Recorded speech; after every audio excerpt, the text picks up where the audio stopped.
Papa a envoyé un SMS, tu es égoïste et morte pour moi. Ne nous contacte plus jamais. J'ai répondu, d'accord. Puis j'ai appelé ma banque, annulé tous les virements automatiques vers les comptes de la famille Anderson. 72 heures plus tard, maman a appelé en hurlant. Je m'appelle Rebecca Anderson et, depuis 8 ans, je vis 2 vies complètement distinctes. Dans une vie, je suis la fille décevante. Celle qui a gâché son diplôme d'économie dans un emploi gouvernemental ennuyeux. Celle qui conduit une Honda Civic vieille de 10 ans et vit dans un appartement modeste à Arlington, en Virginie. Celle que mes parents mentionnent avec des soupirs d'excuses lors des réunions de famille. Dans mon autre vie, celle dont ma famille ne sait rien, je suis associé principal chez Meridian Capital Management, l'une des sociétés d'investissement les plus exclusives de Washington DC. Je gère un portefeuille d'une valeur de 847 millions de dollars. Ma valeur nette personnelle se situe quelque part au-dessus de 23 millions de dollars. Et depuis 8 ans, je finance discrètement et systématiquement tout le train de vie de ma famille. Cela a commencé petit. Quand j'avais 24 ans, fraîchement sorti de Georgetown avec mon master en économie financière, j'ai décroché mon premier vrai poste chez Meridian. Mon salaire de départ était de 180 000 dollars, plus d'argent que je n'avais jamais imaginé gagner. Pendant ce temps, mes parents étaient en difficulté. L'entreprise de construction de papa avait été durement touchée par la récession, et l'entreprise de design d'intérieur de maman était à peine à l'équilibre. Alors, j'ai aidé, anonymement au début. Un virement bancaire par-ci, un paiement par-là. Leur prêt hypothécaire était de 3 200 dollars par mois, et j'ai commencé à le couvrir via une société à responsabilité limitée que j'avais créée. Lorsque leur voiture est tombée en panne, j'ai organisé une promotion chez le concessionnaire qui a couvert la majeure partie du coût de remplacement. Lorsque mon jeune frère Marcus a eu besoin de frais de scolarité pour son programme de MBA, j'ai financé une bourse par le biais de la fondation caritative de mon entreprise. Je me disais que j'étais stratégique. Je ne voulais pas qu'il soit au courant de mon succès parce que j'avais vu ce que l'argent faisait aux familles. J'avais vu des clients dont les enfants n'appelaient que lorsqu'ils avaient besoin de quelque chose. J'avais été témoin de batailles d'héritage amères qui détruisaient des décennies de relations. Je voulais que ma famille m'aime pour moi, pas pour ce que je pouvais leur apporter. Mais il y avait une autre raison que je ne voulais pas admettre, même à moi-même. Je les testais. Chaque fois que je leur rendais visite dans ma vieille Honda, chaque fois que je portais des vêtements de chez Target, chaque fois que je mentionnais mes ennuyeux tableurs gouvernementaux, j'attendais de voir s'ils m'apprécieraient sans l'argent. J'attendais qu'ils me posent des questions sur ma vie, mes intérêts, mon bonheur. J'attendais qu'ils me voient. Ils ne l'ont jamais fait. Au lieu de cela, les comparaisons ont commencé. Ma sœur aînée, Jennifer, avait épousé un chirurgien orthopédique prospère. Il vivait dans une immense villa ostentatoire à Bethesda, conduisait des Tesla Model X assortis et publiait des photos de vacances interminables de Santorin et de Bali. Au dîner de famille, maman me montrait l'Instagram de Jennifer comme si je ne l'avais pas déjà vu. Voilà à quoi ressemble le succès, Rebecca. Jennifer a fait quelque chose de sa vie. Mon frère Marcus avait utilisé son MBA, celui que j'avais secrètement financé, pour décrocher un poste dans une start-up technologique. Lorsque l'entreprise est entrée en bourse, il a gagné 2,3 millions de dollars. Il a acheté une Porsche Taycan et un appartement à Georgetown. Papa l'appelait la réussite de la famille juste devant moi. Moi? J'étais l'exemple à ne pas suivre. Celle qui s'était contentée de peu, celle qui avait abandonné, celle qui avait presque 32 ans et était toujours célibataire, conduisant toujours cette Honda, vivant toujours dans ce petit appartement. Ce qu'il ne savait pas, c'est que l'appartement était un choix stratégique. Il était à 15 minutes à pied de mon bureau, ce qui signifiait que je pouvais travailler de 6 heures du matin à 20 heures sans trajet. La Honda était entièrement payée et fiable. Je n'avais pas besoin d'impressionner les clients parce que mes antécédents le faisaient pour moi. Et j'étais célibataire par choix parce que chaque fois que je sortais avec quelqu'un et qu'il apprenait ma carrière, la dynamique changeait. Mais expliquer tout cela aurait signifié révéler la vérité. Et je n'étais pas prête à faire ça. Pas encore. Peut-être jamais.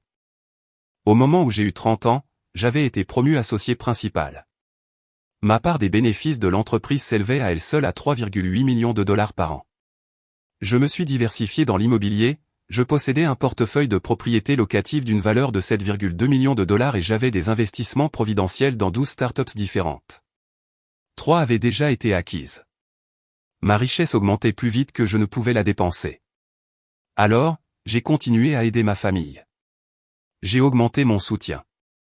Lorsque l'entreprise de construction de papa a failli faire faillite en 2019, j'ai fait en sorte qu'un mystérieux investisseur injecte 250 000 $ de capital via une société écran.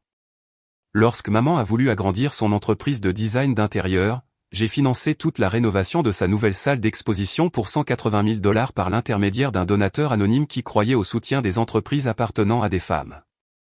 J'ai payé leurs impôts fonciers. J'ai couvert leur assurance habitation.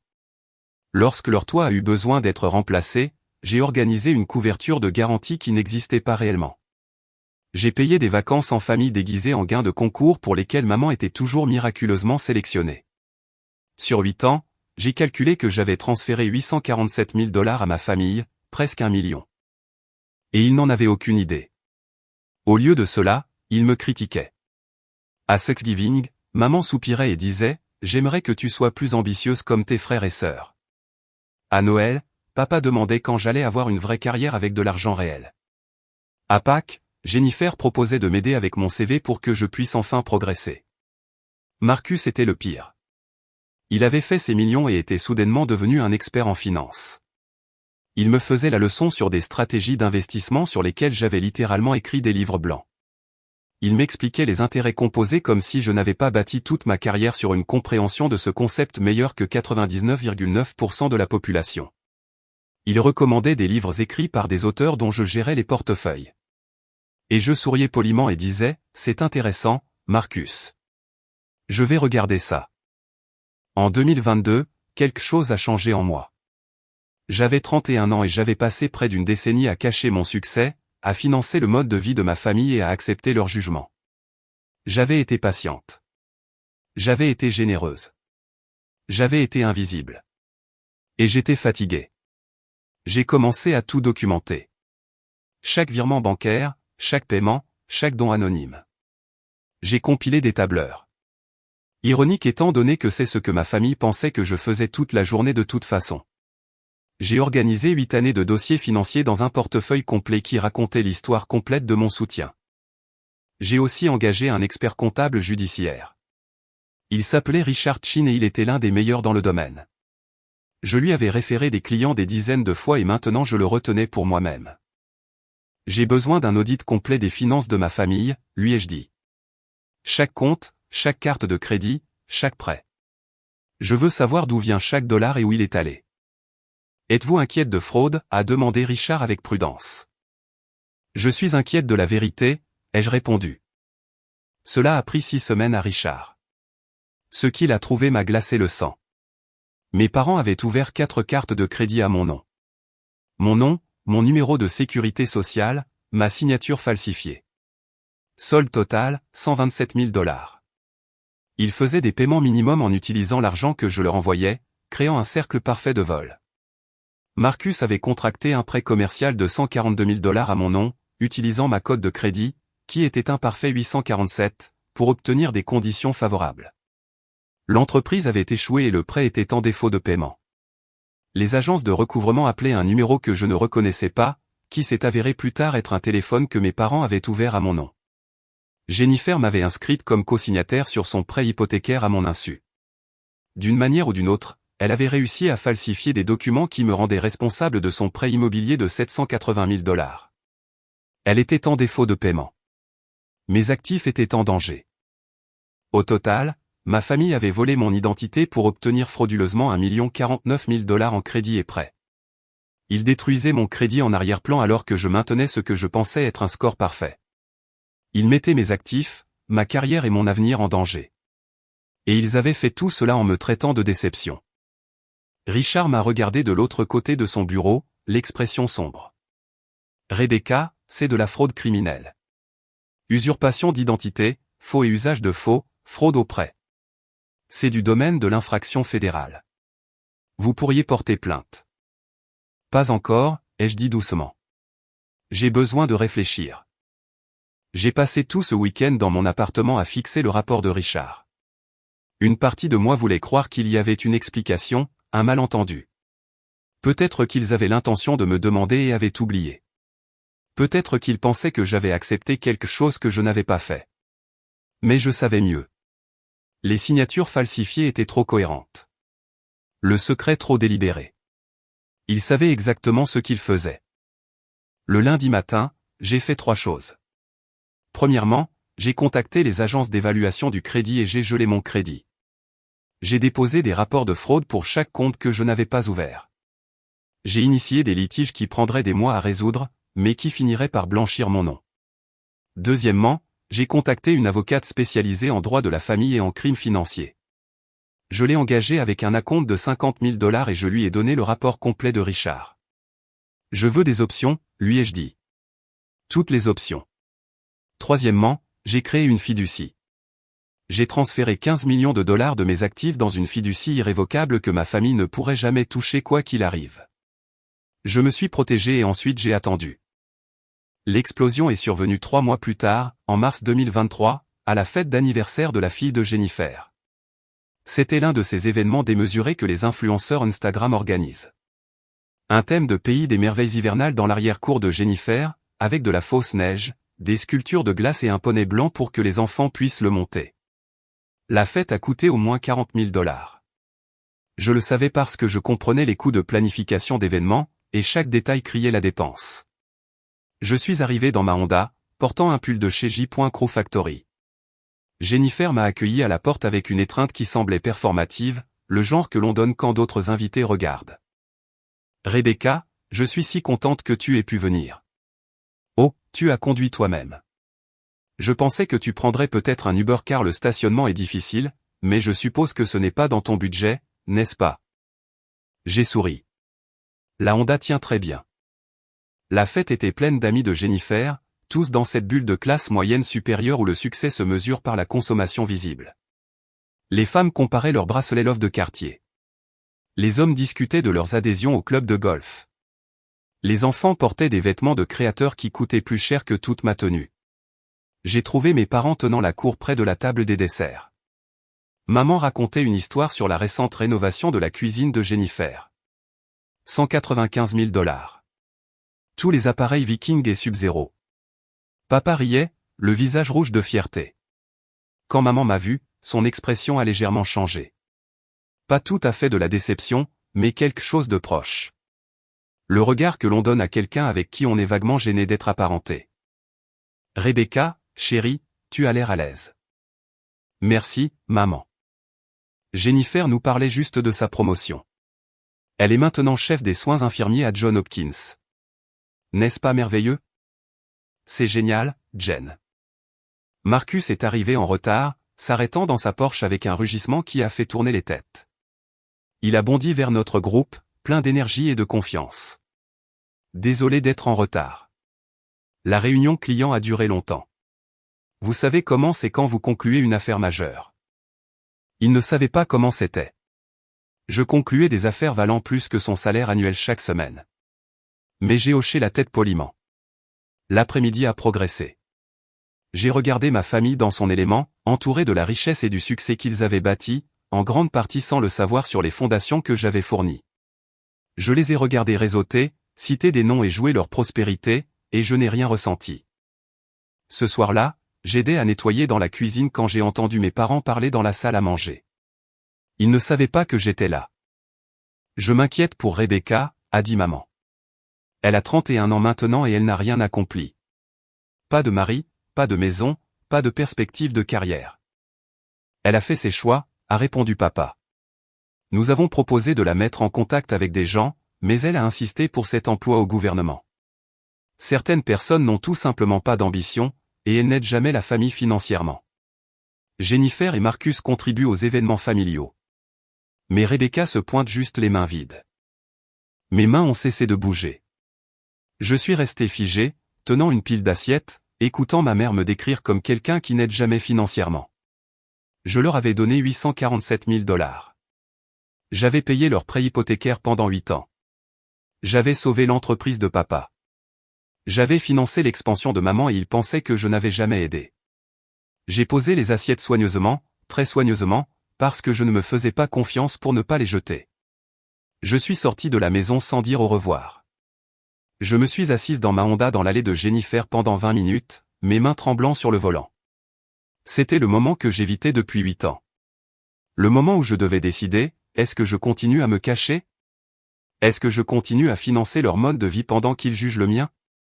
Est-ce que je continue à être invisible? Ou est-ce que je sors de l'ombre? J'ai conduit jusqu'à chez moi et j'ai passé toute la nuit à examiner le rapport judiciaire de Richard, l'analyse de mon avocate et mes propres dossiers financiers. J'ai tout compilé dans un document complet qui racontait toute l'histoire, mon succès secret, mes années de soutien et leur fraude financière. Le lundi matin, j'ai convoqué une réunion avec mon avocate, Sarah Martinez. Je suis prête, lui ai-je dit. Je veux couper tout soutien, déposer des plaintes pour fraude et protéger complètement mes actifs. Sarah a hoché la tête. Cela détruira votre relation avec votre famille. Vous comprenez cela? Ils l'ont détruite en premier. Je ne fais que l'officialiser. Nous avons passé les 2 semaines suivantes à nous préparer. Sarah a déposé des rapports de fraude auprès des autorités fédérales. Nous avons tout documenté pour une éventuelle poursuite pénale, bien que j'ai dit à Sarah que je voulais cela comme levier, pas comme mon premier choix. Je voulais avoir l'option de porter plainte, mais je voulais d'abord qu'il fasse face aux conséquences par d'autres moyens.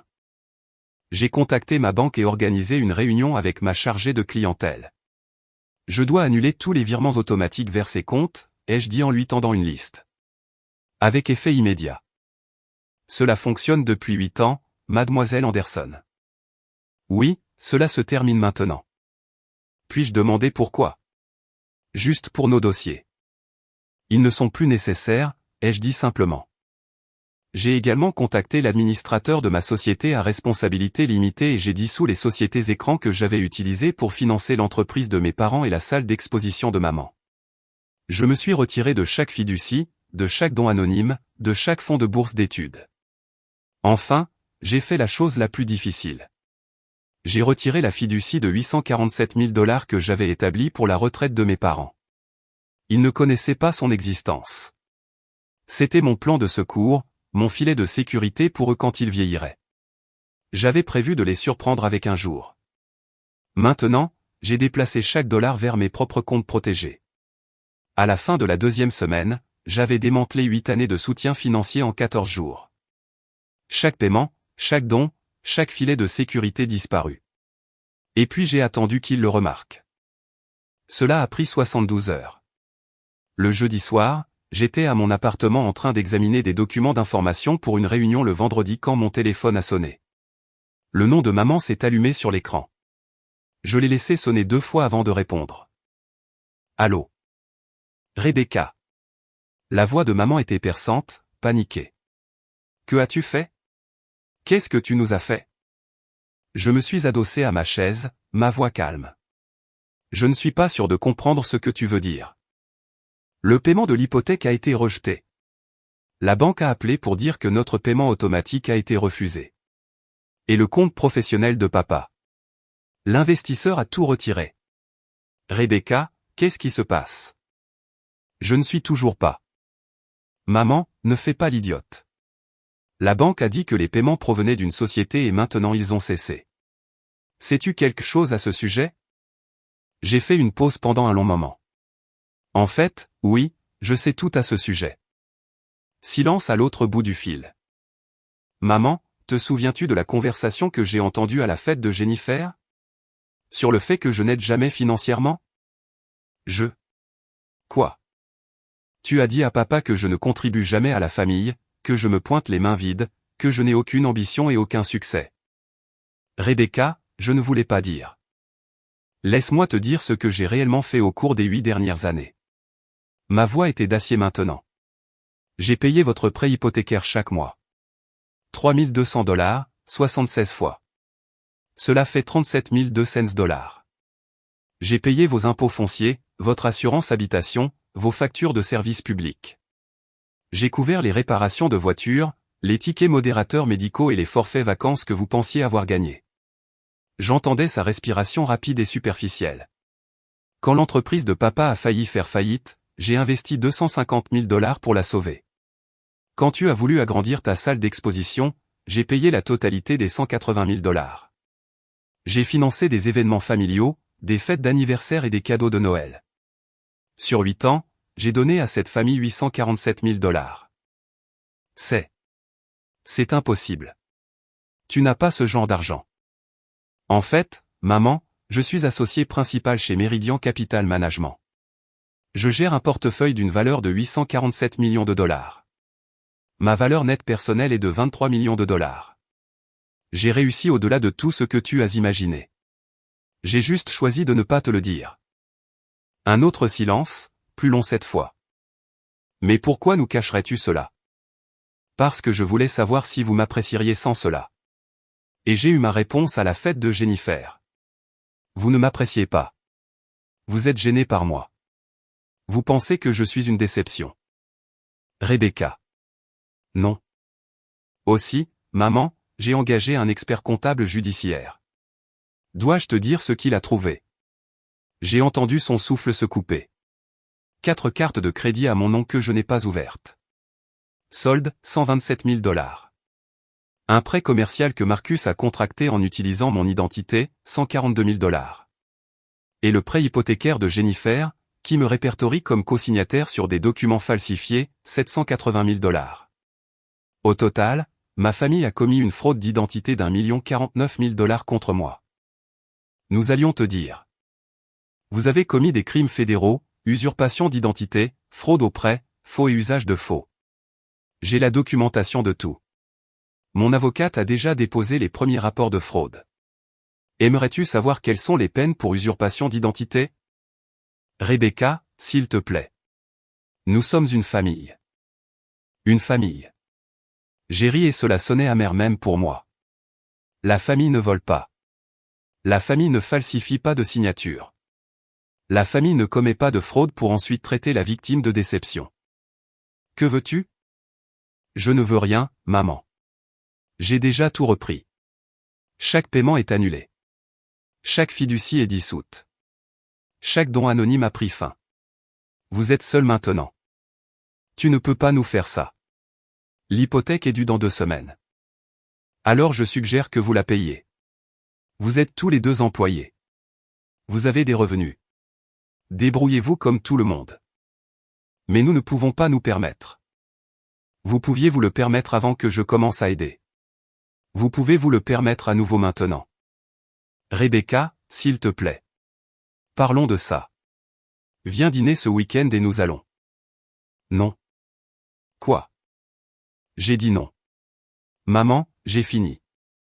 Fini de me cacher, fini d'aider et fini d'être votre fille décevante tout en finançant secrètement votre mode de vie. Ton père a besoin de te parler. Passe-le-moi. Il y a eu des bruits de manipulation, une conversation étouffée. Puis la voix de papa, tendue par la colère. Rebecca, ta mère est très bouleversée. Je ne sais pas ce que tu penses faire, mais c'est inacceptable. Ce qui est inacceptable, papa, c'est que tu aies commis une usurpation d'identité. Ce qui est inacceptable, c'est que tu m'aies traité de personne sans ambition alors que je payais tes factures. Ce qui est inacceptable, c'est que tu m'aies laissé être le bouc émissaire de la famille alors que j'étais celle qui maintenait tout ensemble. Nous n'avons pas demandé ton aide. Tu n'as pas demandé, tu as juste pris. Littéralement. Tu as ouvert des cartes de crédit à mon nom. Tu as falsifié ma signature. Tu as volé mon identité et détruit mon crédit alors que je te donnais activement des centaines de milliers de dollars. Nous n'avions pas le choix. Nous nous noyions. Tu avais le choix, papa. Tu aurais pu me demander de l'aide. Tu aurais pu m'apprécier au lieu de me juger. Tu aurais pu me traiter comme une fille au lieu d'une déception. C'est de la manipulation émotionnelle. Non, papa. Ce sont des conséquences. Tu as commis des crimes et je me protège. J'ai déjà transféré tous mes actifs dans des fiducies protégées. J'ai déposé des rapports de fraude et j'ai retenu une avocate spécialisée dans les crimes financiers. Si je choisis de porter plainte, tu risques une peine de prison fédérale. Tu ne ferais pas ça à ta propre famille. Essaie pour voir. Ma voix était glaciale. Tu as 2 options. Option 1, tu avoues la fraude, tu travailles avec les agences d'évaluation du crédit pour blanchir mon nom et tu acceptes l'entière responsabilité des dettes que tu as créées. Tu fais cela discrètement et complètement. Option 2, je porte plainte et tu as affaire aux procureurs fédéraux. Choisis judicieusement. La ligne est devenue silencieuse à l'exception de la respiration lourde de papa. Et papa, une dernière chose. Ce SMS que tu m'as envoyé le mois dernier, tu es égoïste et morte pour moi. J'ai répondu au d'accord. Je le pensais. À moins que tu ne répares cela, nous avons fini. Nous tous. J'ai raccroché. Mes mains tremblaient, mais cette fois c'était de soulagement, pas de colère. 8 ans de silence. Terminé en un appel téléphonique de 15 minutes. Mon téléphone a immédiatement recommencé à sonner. J'ai refusé l'appel. Il a sonné à nouveau, refusé. Les SMS ont commencé à affluer. Maman, papa, puis Jennifer, puis Marcus. J'ai mis mon téléphone en mode ne pas déranger et je me suis versé un verre de vin. Je l'avais fait. J'étais sorti de l'ombre. Les 72 heures suivantes ont été un chaos. Mon téléphone a enregistré 147 appels manqués de divers membres de la famille. Ma messagerie vocale s'est remplie complètement. Les SMS arrivaient par vagues désespérées. Maman, s'il te plaît, appelle-moi. Nous devons parler de ça. Nous pouvons arranger ça. Papa, tu es déraisonnable. Nous sommes ta famille. Jennifer, de quoi parle maman? Elle dit que tu es secrètement riche. C'est insensé. Marcus, tu dois te calmer et penser rationnellement. Quoi que maman et papa aient fait, nous pouvons trouver une solution. Je n'ai répondu à aucun d'eux. Au lieu de cela, je me suis concentré sur le travail. J'avais une présentation client majeure le vendredi, une restructuration de portefeuille de 340 millions de dollars pour un cadre technologique. Je l'ai livré impeccablement, j'ai conclu l'affaire et j'ai fait gagner à Meridian 4,8 millions de dollars de frais de gestion. Ma patronne, Catherine Chin, m'a prise à part par la suite. Rebecca, c'était un travail exceptionnel. Le client a spécifiquement demandé que vous continuiez en tant que gestionnaire principal. Merci, Catherine. Tu sembles différente ces derniers temps. Plus présente. Est-ce que tout va bien? J'ai souri. Tout va mieux que depuis des années. Le samedi, la première conséquence réelle a frappé ma famille. L'entreprise de construction de papa survivait grâce au capital que j'avais injecté en 2019. Quand j'ai retiré mon investissement, sorti par le biais de ma société, le compte de l'entreprise est passé de 180 000 $ à 12 000 $ du jour au lendemain. Ils avaient des projets en cours, la PDU et des paiements aux fournisseurs programmés. Papa a appelé les fournisseurs pour demander des délais de paiement prolongés. Ils ont refusé. Il a essayé d'obtenir une ligne de crédit commercial, mais sa cote de crédit, détruite par les prêts frauduleux qu'il avait contractés, a entraîné des refus partout. Le lundi, il a dû licencier la moitié de son équipe. L'entreprise de design d'intérieur de maman a rencontré des problèmes similaires. La rénovation de la salle d'exposition que j'avais financée avait été son grand mouvement d'expansion. Maintenant, le paiement du bail était dû 8 500 $ par mois, et elle n'avait pas la clientèle pour le soutenir. Le donateur anonyme qui avait tout payé avait disparu. Elle a appelé 3 fois rien que le lundi. Je n'ai pas répondu. Le mardi, Jennifer s'est présentée à mon appartement. Je l'ai regardée à travers le Judas, décidant d'ouvrir ou non la porte.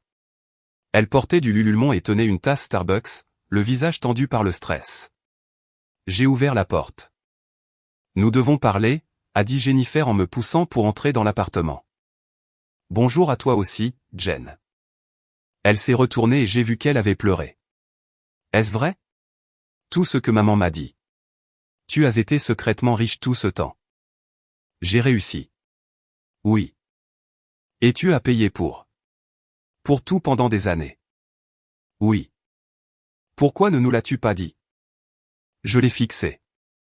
Pourquoi n'ai-je pas dit à la famille qui me jugeait constamment, me prenait en pitié et me traitait comme un échec? Pourquoi n'ai-je pas révélé mon succès aux gens qui me traitaient de personne sans ambition? Jen, je me demande. Ce n'est pas juste. Tu m'as mise comme co-signataire sur ton prêt hypothécaire à mon insu. Tu as falsifié des documents qui m'ont rendu financièrement responsable de ta maison de 780 000 $. En quoi est-ce juste? Son visage s'est effondré. Je ne pensais pas que tu le découvrirais. Et nous avions besoin de quelqu'un avec un bon crédit. Donc, tu as commis une fraude. Ce n'est pas comme ça. Jennifer. C'est exactement ce que c'est. Tu as falsifié des documents légaux. Tu as mis mes actifs en danger. Et tu l'as fait tout en me regardant de haut parce que je conduisais une Honda. Elle s'est affaissée sur mon canapé, pleurant plus fort. Je ne savais pas pour ton travail, ton argent, rien de tout ça. Si j'avais su. Si tu avais su, tu m'aurais demandé plus. C'est pour ça que je ne te l'ai pas dit. Ce n'est pas vrai. N'est-ce pas? Tu es ici en train de me demander d'aider maman et papa, n'est-ce pas? Elle est devenue silencieuse. Jen, je vous ai tous aimé assez pour vous soutenir en secret.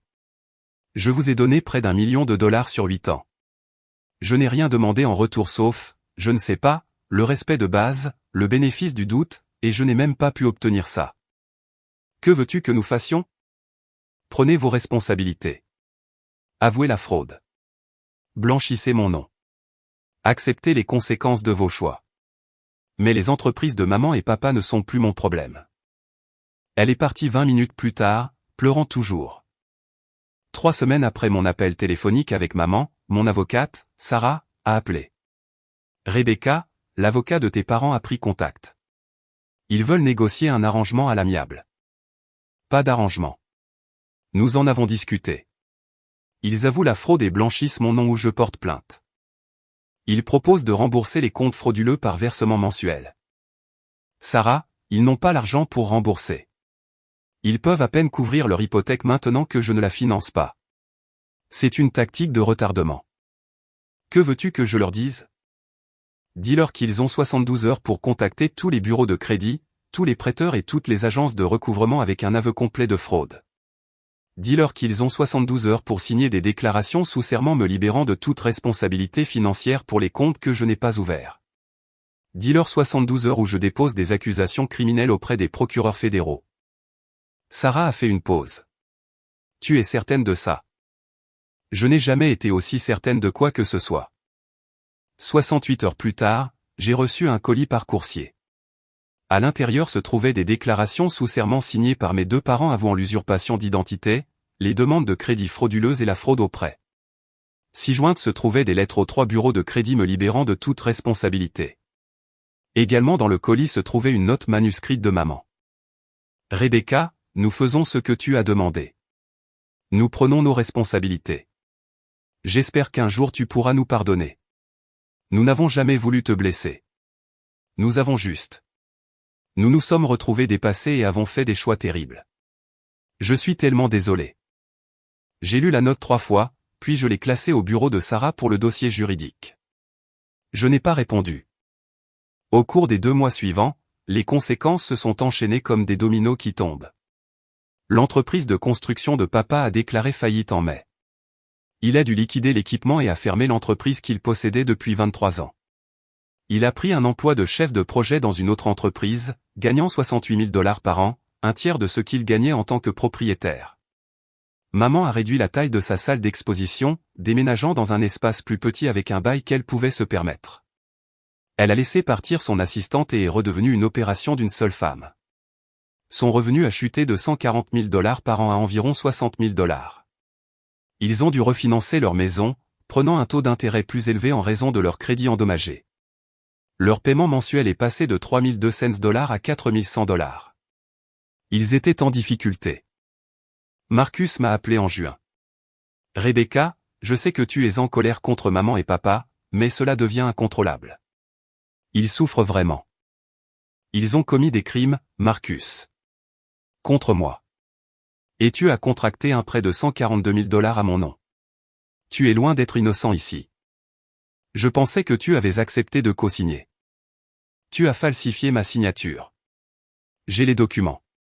Dois-je te les envoyer? Il est devenu silencieux. Marcus, tu as gagné 2,3 millions de dollars quand ta start-up est entrée en bourse. Tu conduis une Porsche. Tu vis à Georgetown. Pourquoi ne les aides-tu pas? C'est différent. Non, ce n'est pas le cas. Tu as de l'argent. Ils ont besoin d'argent. Tu es leur famille. Aide-les. Mais j'ai mes propres dépenses. Exactement. Moi aussi. Mais j'ai aidé quand même pendant 8 ans pendant que vous me jugiez tous. Maintenant c'est ton tour. J'ai raccroché. En juillet, le mariage de Jennifer a battu de l'aile. Apparemment, le stress financier de leur mode de vie, l'hypothèque que je n'aidais plus secrètement, la dette de carte de crédit qu'ils avaient accumulée, avaient créé des frictions. Ils se sont séparés en août. Elle a demandé le divorce. Elle m'a laissé un message vocal. J'espère que tu es contente. Ma vie s'effondre, et tu ne t'en soucies même pas. Quelle sœur tu es? Je n'ai pas répondu à ça non plus. Cela fait 6 mois que j'ai coupé les ponts avec ma famille. Ma vie a complètement changé. Je ne me cache plus. J'ai conduit ma Honda chez le concessionnaire et je l'ai échangée contre une Tesla Model S, bleu arctique, toutes options. J'ai déménagé de mon modeste appartement d'Arlington vers un penthouse sur le wharf avec vue sur le fleuve Potomac. J'ai recommencé à sortir ouvertement en tant que personne ayant du succès et de la richesse. Je travaille, je m'épanouis. Catherine m'a promue associée directrice. Mon portefeuille vaut maintenant 1,2 milliard de dollars. J'ai engagé une assistante.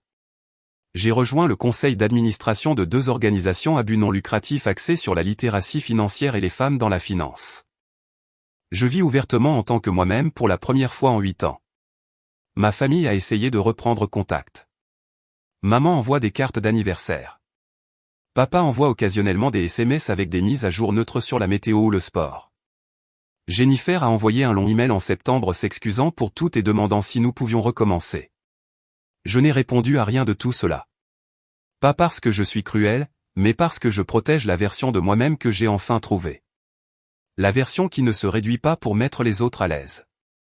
La version qui ne cache pas le succès pour éviter le jugement. La version qui ne sera pas exploitée. La semaine dernière, j'ai reçu une lettre de maman. Une vraie lettre manuscrite sur du beau papier à lettres. Rebecca, cela fait 6 mois. Je comprends pourquoi tu nous as coupés. Nous t'avons déçu de toutes les manières possibles. Nous t'avons jugé, exploité et blessé. Nous avons commis des crimes contre toi. Et puis nous avons agi comme si tu étais le problème. Je ne demande pas le pardon. Je ne demande pas d'argent. Je ne demande rien d'autre que la chance de te dire que je suis fier de toi. J'aurais toujours dû être fier de toi. Tu as bâti une carrière incroyable. Tu as obtenu un succès extraordinaire. Et tu l'as fait tout en soutenant une famille qui ne t'a rien donné d'autre que des critiques en retour. Tu méritais mieux de nous. Tu méritais des parents qui te célébraient, pas des parents qui te diminuaient. Je ne peux pas changer le passé, mais je veux que tu saches que je te vois maintenant. Vraiment te voir. Je t'aime, maman.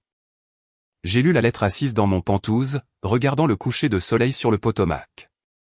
J'ai pleuré pour la première fois en 6 mois. Mais je n'ai toujours pas répondu. Peut-être qu'un jour je le ferai. Peut-être qu'un jour je serai prête à les laisser revenir dans ma vie, à construire quelque chose de nouveau à partir des cendres de ce qui a brûlé. Mais pas aujourd'hui. Aujourd'hui, je vis simplement en tant que moi-même. Rebecca Anderson, associée principale chez Meridian Capital Management. Rebecca Anderson, qui gère plus d'1 milliard de dollars. Rebecca Anderson, qui conduit une Tesla et vit dans un penthouse et ne s'excuse pas pour son succès. Rebecca Anderson, qui a appris que parfois la chose la plus puissante que vous puissiez faire est de dire d'accord et de partir. Mon téléphone vibre. C'est Catherine. Réunion du conseil d'administration à 9 heures. Gros nouveau client. Portefeuille de 500 millions de dollars. Tu diriges. Félicitations. Je souris et réponds par SMS, je serai là. Je me verse un verre de vin et me tiens devant les baies vitrées donnant sur les lumières de la ville. Quelque part là-dehors, ma famille lutte avec les conséquences qu'elle a créées. Quelque part là-dehors, ils apprennent que les actions ont des coûts. Et quelque part ici, dans ce penthouse que j'ai gagné, dans cette vie que j'ai bâtie, dans ce succès que je ne cache plus, je suis enfin libre. Mon père a envoyé un SMS, tu es égoïste et morte pour moi. J'ai répondu, d'accord. Et je n'ai jamais été aussi en paix.